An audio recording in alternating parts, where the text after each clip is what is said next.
pull together, and we have to begin anew to listen to our conscience, to be very, very careful about how we proceed. Now, I'm in Emmitsburg, Maryland, in a seminary. Just about 8 miles up the road is Gettysburg, Pennsylvania, one of the most famous battlefields, really, probably in the world. I like to go up there and watch the sunset. It sets in the west over by Indiana, so I always pray for everybody as I see the sun goes down, see the sun go down. I like to sit. There's all these monuments, beautiful bronze monuments of soldiers, recalling to mind what they did for us at that battlefield. And ironically, it's probably the most peaceful place that I can find. So I like to sit, don't tell Father Richard while I have a cigar, sit and watch the sun go down. It is beautiful. It's so peaceful. But it's ironic because of the violence that once raged there. And the violence, the cannon fire was so loud in Gettysburg, Pennsylvania, that they heard it in Pittsburgh, Pennsylvania, on the Appalachian Mountains. That's how violent the battle was. And it reminds me of another battlefield. It's the battlefield of our conscience. This has been going on for a number of years now.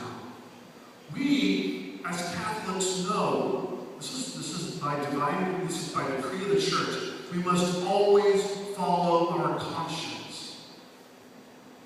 If you don't follow your conscience, you commit a sin. Now, does that mean your conscience is infallible? No. It has to be informed. This is where the battle is. Because there's been so many different elements trying to form our conscience.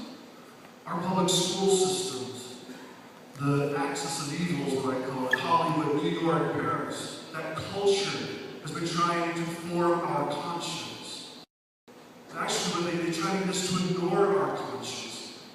That's just for fuddy-duddy people, those Christians. You can just ignore your conscience because they want to order our conscience not to God, but they want to order our conscience to fun. If it's fun, then we can do it, and it's a good thing. This is what's been going on. I can get into details. I get into many details. But they've been doing this subversively for a number of years now. It's imperative, as young people, it's imperative that you inform your conscience.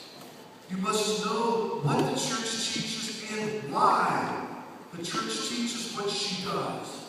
For your own good, and for the good of your children, the good of your siblings and your parents. We must know what is good. You see, the Obama administration isn't somehow evil. I don't even want to go there. 54% of Catholics voted for Obama. It's half the people in this room of voting age, statistically. I can list for you a number of things that the Obama administration has done that has directly attacked the Catholic Church. I'm just going to give you one. At the very beginning of his administration, he began to say that we have a right to worship, freedom to worship. Not a freedom of religion, but a freedom of worship. And what does this mean? That means what you Catholics do in your church is your own business. We're not going to bother you in there. But you have no right to be out here in the public affecting our laws, taking care of the poor, taking care of the sick. Go back to your church and stay there, which violates a 2,000-year tradition. The church has always been out. The church has always been evangelizing people, teaching people, raising people up, curing people, feeding people. It's a mandate we have from Jesus Christ that we must be out and we must be working to spread the kingdom of God, to establish the kingdom of God. We cannot, in our conscience, be limited to our churches where we are safe.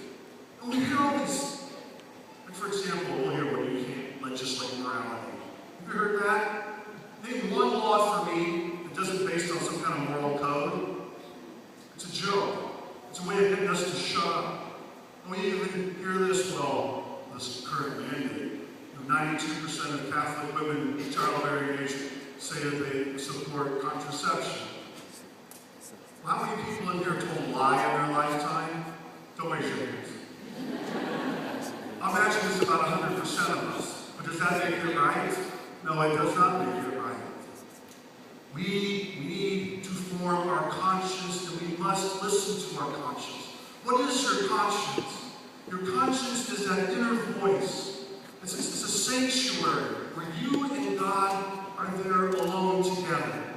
And God informs you of His eternal law, the law that guides you to be the best person that you can possibly be, the law that will help you to stay in relationship with Him and your brothers and sisters, that will guide you into heaven. You cannot violate that law, and it must be properly informed. I don't know where you will have that happen except for in your church. But for example, the church just came out with UCAT, the Youth Catechism. If you haven't seen it, get it and start reading it. Because someday your life might depend on it or be based on it. Father Richard and I discovered this young woman. She lived in 1943. It was a great inspiration to both of us, this young woman. She lived in the Nazi Germany. She was a student. She and her brother and some other colleagues formed the White Rose. And the White Rose was a peaceful resistance to Nazism and what Hitler was doing in Germany in 1943. And what they would do is they put these pamphlets together. The pamphlets would, you can read them online, they're beautiful. Essentially what they were saying is, Germans, listen to your conscience. We know what our government is doing to the Jews in this immoral war that we are fighting is wrong. That's the pamphlets that they were putting out. And one day, she and her brother had a stack of these pamphlets put together, and they took them to the university while everybody was in class. And they went and they put these pamphlets all over the university so that when school was out, the college students would pick up these pamphlets and be able to read. And all it was doing was reminding them in their conscience of what was right and what was wrong. And so, there's a movie about her too. I would highly recommend. Youth ministers get it. It's subtitled because it's in German, but it's still really good. Sophie puts a stack of papers on a ledge, like on the 4th floor of the university. And she turns to leave and she looks back. She walks over and she pushes these pamphlets off of this ledge, and they come sprinkling down into the courtyard where everybody's getting out of class. And she gets caught. The janitor sees them, calls the SS. She and her brother are arrested. And she's taken to jail. And she's interviewed by an SS officer about what she's been doing. And she tries to trump up all these charges against her. One of the friends that was arrested with them had, I think, 2 little children and a wife. And her brother was with her in jail, and then she herself. They had a court. Then the psychotic judge comes. This judge is yelling at her. And she stands up in the midst of these German people in this courtroom. And she talks about the conscience and not violating her conscience. And what the Nazi party was doing was wrong. And they had to reform themselves. And all these great men, all these important women sitting in this courtroom, they were all looking down at the ground, looking away, because they knew she was speaking the truth. They weren't brave enough to follow through. They knew they should have supported her, but they couldn't because they were afraid. They took Sophie, her brother, and their friend back to the prison and ordered them to be executed immediately. So Sophie had a little bit of time. Her parents came to see her.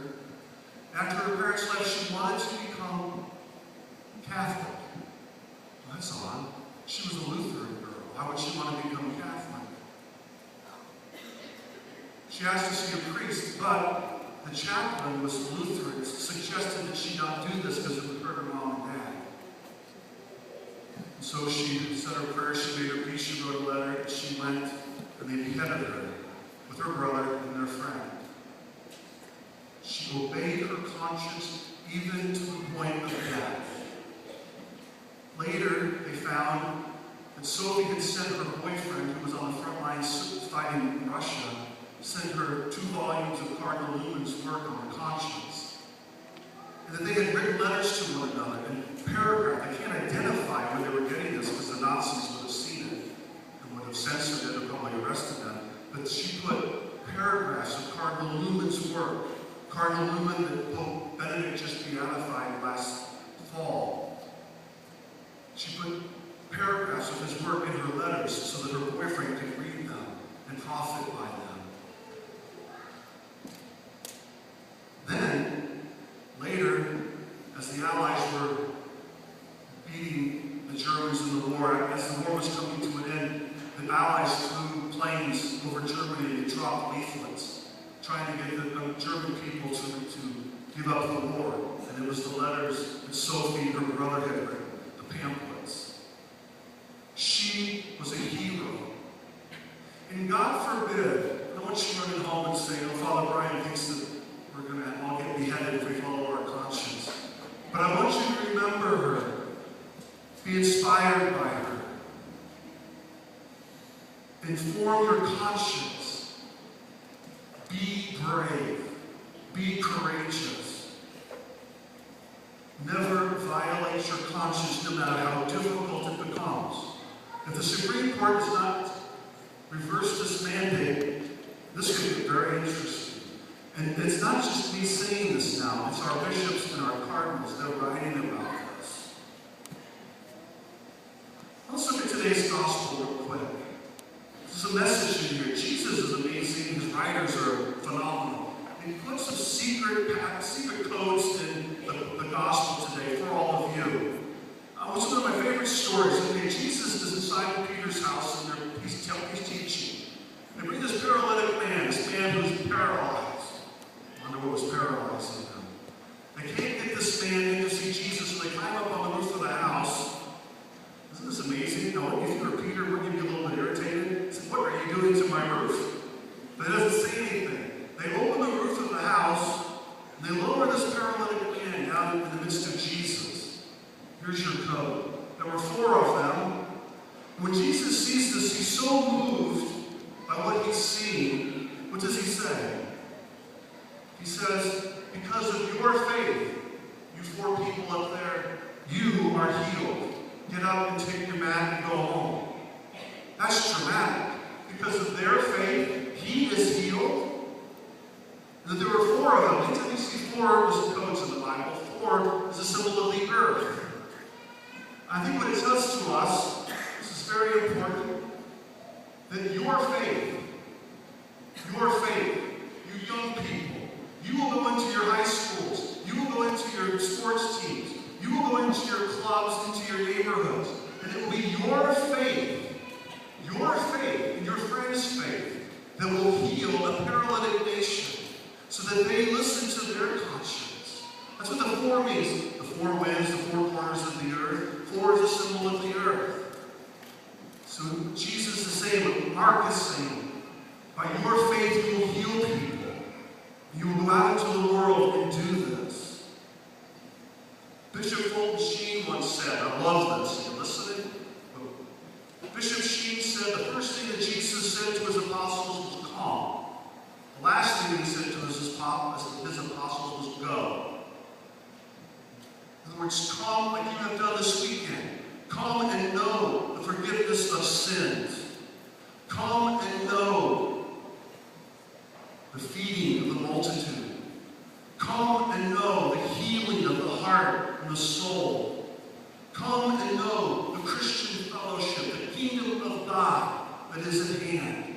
Come and know these things.